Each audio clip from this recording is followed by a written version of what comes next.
अस्सलाम वालेकुम जी। वालेकुम अस्सलाम। अच्छा ये बताएं कि एबटाबाद बोर्ड की जो मुंतकिली है पेशावर, इस पे आप क्या कहना चाहेंगे, क्या राय है आपकी? देखिए सर, मैं ख़ुद 10 स्टैंडर्ड का एक स्टूडेंट हूँ और मैं एक ब्लाइंड कैंडिडेट हूँ।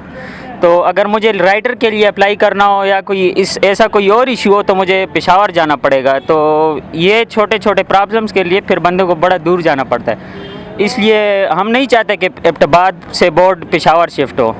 अच्छा गवर्नमेंट ये भी कह रही है अगर ये वो जो एबटाबाद के दफातर हैं इसको रीजनल ऑफिस बना दिया जाए, आपके काम यहीं पे हों, लेकिन जो खुद मुख्तारी है वो ख़त्म कर दी जाए, चेयरमैन का अहदा ख़त्म कर दी जाए, वो पेशावर एक छतरी के नीचे हो जाए सूबे के तमाम बोर्ड। इस पे आपकी क्या राय है? देखिए सर, इस पे तो हम कुछ नहीं कह सकते, लेकिन अगर हमारा काम इधर हो सकता हो, अगर इधर हमें आसानी मिलती हो तो फिर पेशावर का कोई इशू नहीं है। मगर ऐसा ना हो कि टोटल बोर्ड ही उधर चला जाए तो फिर हमें उधर जाना पड़ेगा, ये फिर मुश्किल होता है ना। देखिए अब मैं खुद ब्लाइंड कैंडिडेट हूँ, मैं एज अ राइटर अगर मुझे एक बंदे को लेके जाना है तो फिर मुझे एप्लीकेशन देनी हो तो मुझे फिर जाना पड़ेगा पेशावर। तो ये फिर मेरे लिए या कि कोई और मेरी तरह तो उसके लिए फिर मुश्किल है। बहुत शुक्रिया जी, थैंक यू।